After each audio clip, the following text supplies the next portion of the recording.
Welcome to Radha channel. ನೋಡಿ, ನಾನಿವತ್ತು ಖಾರ ಸೇವ್ ಮಾಡೋಕೆ ಹೊರಟಿದ್ದೆ. ನೋಡಿ, ಎಲ್ಲರೂ ಸ್ವಲ್ಪ ಡಿಫ್ರೆಂಟಾಗಿ ಮಾಡ್ತಾಯಿದ್ದೆ. ನಾನು ಸ್ವಲ್ಪ ಇನ್ನೂ ಪರಿಮಳ ಆಗಲಿಕ್ಕೆ ಈ ಲೋಟದಲ್ಲಿ 3 ಲೋಟ ಕಡಲೆ ಹಿಟ್ಟು ಹಾಕೊಂಡಿದ್ದೆ, 1 ಲೋಟ ಅಕ್ಕಿ ಹಿಟ್ಟು ಹಾಕೊಂಡಿದ್ದೆ. ಮೆಣಸಿನ ಬದಲಿಗೆ ನಾನು ಹಸಿಮೆಣಸು ಹಾಕ್ಕೊತಾ ಇದ್ದೆ. ಹಸಿಮೆಣಸು, ಬೇವಿನೆಲೆ, ಉಪ್ಪು, ಓಮ, ಇಂಗು ಇದನ್ನೀಗ ಮಿಕ್ಸಿಯಲ್ಲಿ ಹಾರ್ಕೊಂಬತ್ತೆ.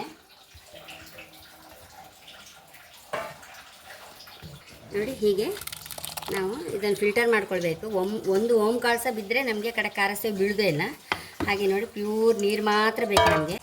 ಈಗ ಹಾಗೆ ಒಂದು 3-4 ಸಲ ಇದರ ನೀರು ತಗೊಂಬತ್ತೆ ಲೈಕ್ ಮಾಡಿ ಅರ್ಪಿಕೊಂಡು ಬಂದಿದೆ. ಒಂಚೂರು ಅರಿಶಿನ ಹಾಕೊಂಡು ಬಿಡುವ.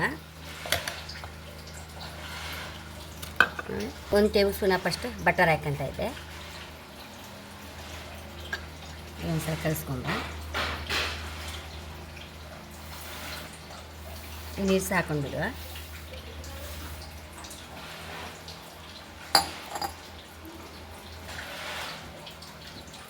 ಹೆಚ್ಚು ಗಟ್ಟಿ ಅಲ್ಲ, ಹೆಚ್ಚು ನೀರು ಅಲ್ಲ, ಈ ರೀತಿ ಕಲಸಿಟ್ಕೊಂಬ ಹಿಟ್ಟನ್ನು. ನೋಡಿ, ನಾವು ಅರ್ಪಣೆಯಲ್ಲಿ ಅರ್ಪಿ ಬರೀ ನೀರು ಹಾಕಿದ್ರಿಂದ ಇದರಲ್ಲಿ ಏನಿಲ್ಲ, ಲಾಯ್ಕ್ ಇಳಿತದೆ. ಈಗ ಕಾಸಿ ತೋರಿಸ್ದೆ. ಚೂರು ಎಣ್ಣೆ ಎಳ್ಕೊಳ್ಳೋದಿಲ್ಲ, ಹಾಗಾಗಿ ಒಳ್ಳೆ ಸ್ನ್ಯಾಕ್ ಐಟಮ್ ಅಂತ ಹೇಳ್ಬೋದು.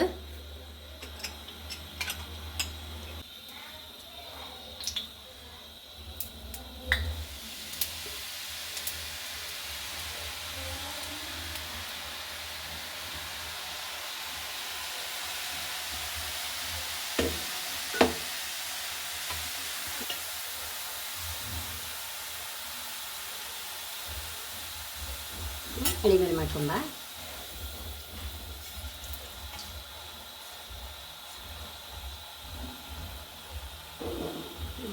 ಹಾಕಿದ ಕೂಡಲೇ ನಮ್ದು ಎಣ್ಣೆ ಒಳ್ಳೆ ಬಿಸಿ ಇದ್ದರೆ ಪಟ ಹಾಕೋದು ತೆಗೆದು ಒಳ್ಳೆ ಕೆಲಸ.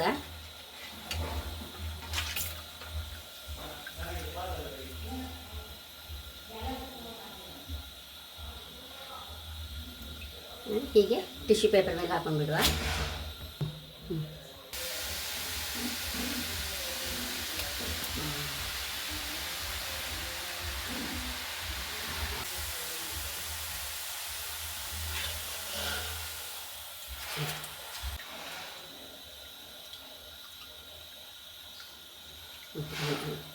ಟಿಶ್ಯೂ ಪೇಪರ್ ಮೇಲೆ ಹಾಕೊಂಡ್ಬಿಡುವ.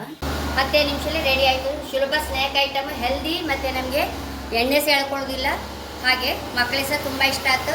ಮತ್ತು ಬೇಲ್ಪುರಿ ಕಣಗೆ ಒಂಚೂರು ಮುಂಡಕ್ಕೆ ತಂದ್ಕೊಂಡು ಬೇಲ್ಪುರಿ ಕಣಗೆ ಸಹ ಮಾಡ್ಕೊಳ್ಳಕ್ಕೆ ಮನೆಯಲ್ಲೇ ರುಚಿಯಾಗಿ ತಿಂಡಿ ಸಹ ಇದ್ರಲ್ಲಿ ಮಾಡ್ಕೊಳ್ಬೋದು. ಹಾಗೆ ಹೇಳೋಕ್ಕೆ ಇಷ್ಟಪಡ್ತೇನೆ. ಹಾಗೆ ನನ್ನ ಚಾನಲ್ ಇಷ್ಟ ಸಬ್ಸ್ಕ್ರೈಬ್ ಮಾಡಿ, ಲೈಕ್ ಮಾಡಿ, ಕಾಮೆಂಟ್ ಮಾಡೋದು ಮರಲೇಬೇಡಿ. Thank you. ಫೋಟೋ